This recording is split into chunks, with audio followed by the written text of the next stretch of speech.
gente, todo mundo sabe que eu apoio a autonomia do Banco Central, mas eu tenho um questionamento, que eu disse isso inclusive para alguns colegas do passado, não só do governo passado, mas serve até inclusive para esse próprio governo, o governo do presidente Lula, pensando lá no próximo presidente da República. Acho que seria saudável, é saudável, a autonomia do Banco Central, mas eu questionei esses 2 anos de um presidente de um Banco Central de governos passados. Eu fiz esse questionamento aqui. Acho que 1 ano é mais do que suficiente, que é o tempo de se adequar e passar o bastão. Mas, repito, não é porque isso significa haver interferência do Executivo ou do Legislativo no Banco Central.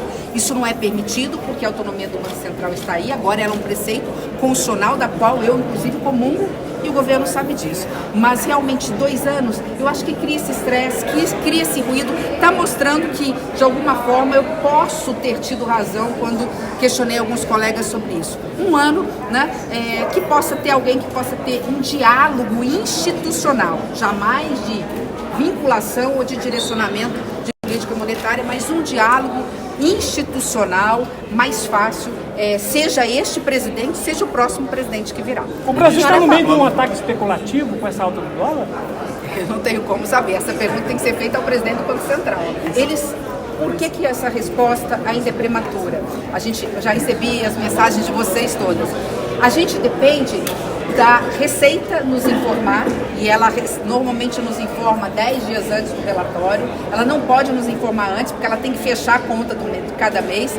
A SOF faz a análise da receita versus despesas, e aí a gente discute na GEL se vai ter que ter bloqueio, se vai ter que contingenciamento, se vai ter que ter bloqueio e contingenciamento, e de qual é o tamanho desse bloqueio e ou contingenciamento. E o PAC está fora disso. Ninguém tem a resposta. No primeiro momento, ele pode ficar de fora, como você pode temporariamente bloquear ou contingenciar uma parte de investimento, né? E que depois você pode desbloquear e bloquear em outro lugar. Não está descartado, então, por isso é que o relatório, ele é sempre bimestral, que ele nos permite essa engenharia saudável, técnica dentro da lei. A lei permite eu bloquear em determinado ministério, desbloquear aqui e depois bloquear lá na frente. Então não está descartado. No primeiro momento a gente não está vendo a necessidade, né? Tanto que vamos lembrar, ontem nós saiu, acho que no Diário Oficial de ontem, ou foi essa madrugada, eu acho que foi, né? Vocês lembram que o próprio arcabouço previa que se a Receita comparecesse além do que nós esperaríamos, seria possível abrir um crédito. Então nós condicionamos um determinado valor no orçamento, e depois com esse comparecimento da Receita, nós poderíamos descondicionar os recursos que estavam carimbados, e isso aconteceu. Então o orçamento é dinâmico, porque a economia brasileira ela muda dia a dia. Ministro, sobre controle de gasto. O trabalho está com um cronograma, esse cronograma está sendo feito com rigor. Todos os dias as nossas equipes estão se encontrando, e acredito que até a semana que vem nós já tenhamos condições de levar um primeiro boneco para o presidente Lula. O primeiro de muitos. Se ele quiser nos chamar, na quinta-feira também nós temos, mas enfim, a gente está trabalhando com o calendário da semana que vem. Mas aquela conta de 640 bilhões de reais continua, permanece?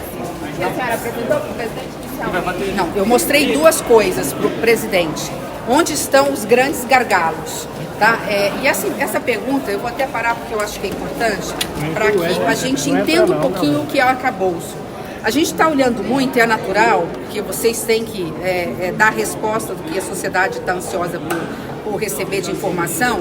A gente tem a preocupação com a meta zero, não gastar mais do que arrecada. Isso significa receita. Quanto mais a receita entrar, mais eu consigo chegar no cumprimento da meta. Mas na minha parte do meu ministério, que interessa para nós, para efeito de fazer o orçamento brasileiro dos próximos anos, inclusive de 25, interessa muito o quanto nós também estamos gastando com despesas obrigatórias. Não é que as despesas obrigatórias tenham necessariamente que cair, mas à medida que elas sejam e são obrigatórias, elas acabam crescendo, por ter crescimento vegetativo, elas acabam crescendo mais do que o crescimento das outras despesas discricionárias, porque as despesas discricionárias têm um teto pelo arcabouço. A gente fala do arcabouço, a gente tem 2 pernas, pelo lado da receita, uma regra, e pelo lado da despesa, outra. Pelo lado da despesa, nenhuma despesa, à exceção dos pisos da educação e da saúde que estão de fora, nenhuma despesa pode crescer mais do que a inflação, mais PIB. Nós temos uma trava mais do que a receita numa trava de 2,5%. Então, como essas despesas, eles batem no teto de 2,5% e as outras não, se as outras têm um crescimento de 6, 7%, como está acontecendo, porque nós estamos tendo um aumento da receita na média de 8%, ela vai beliscar todas as despesas dos outros ministérios. Então, essa agenda interna é que é um papel do Ministério do Planejamento, junto à equipe econômica, mostrar para o presidente, para que o presidente faça escolhas. Foi por isso que eu apresentei, não fazendo nenhum juízo de valor, porque não me cabe, como técnica do Ministério do Planejamento e Orçamento, fazer juízo de valor. Esse juízo de valor é do Executivo, através do Presidente da República, e do Legislativo, através do Congresso Nacional. Eu mostrei o crescimento vegetativo dos benefícios previdenciários, trabalhistas e temporários, de um lado, pegando o lado de pessoal, e do outro lado, dos gastos tributários, que são renúncias fiscais, que cresciam a média lá atrás, era algo em torno de 2% do PIB brasileiro, saltou para 4% do PIB brasileiro e agora está em 6% do PIB brasileiro. Essa é a conta do lado dos gastos tributários de 650 bilhões de reais de renúncia, de dinheiro que deixa de entrar nos cofres públicos. E aqui um parênteses muito importante. Ninguém está dizendo que todas essas políticas públicas não sejam necessárias. Ali tem Zona Franca de Manaus, ali tem Super Simples, ali tem isenção de imposto de renda. Ninguém está falando para mexer nas políticas que estão dando certo, gerando emprego e renda em contrapartida. Mas é preciso uma lupa para ver por que cresceu tanto e se efetivamente essas políticas públicas que eram importantes no passado, outras, não essas,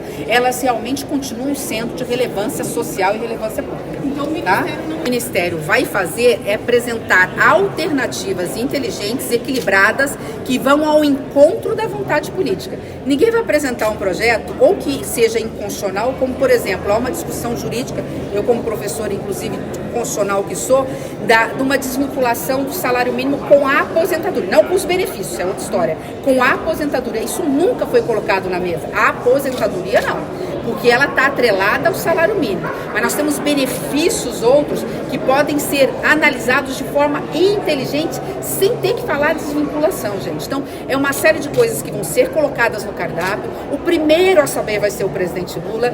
Nem os técnicos sabem, no conjunto, como é que está, que cada um está com uma peça desse quebra-cabeça. Os únicos que têm mais ou menos a visão do quadro geral é o ministro Haddad. Eu, como ministra do Planejamento, não pode ser diferente, ou seja, os ministros da Junta. Tá bom? Obrigada, senadora.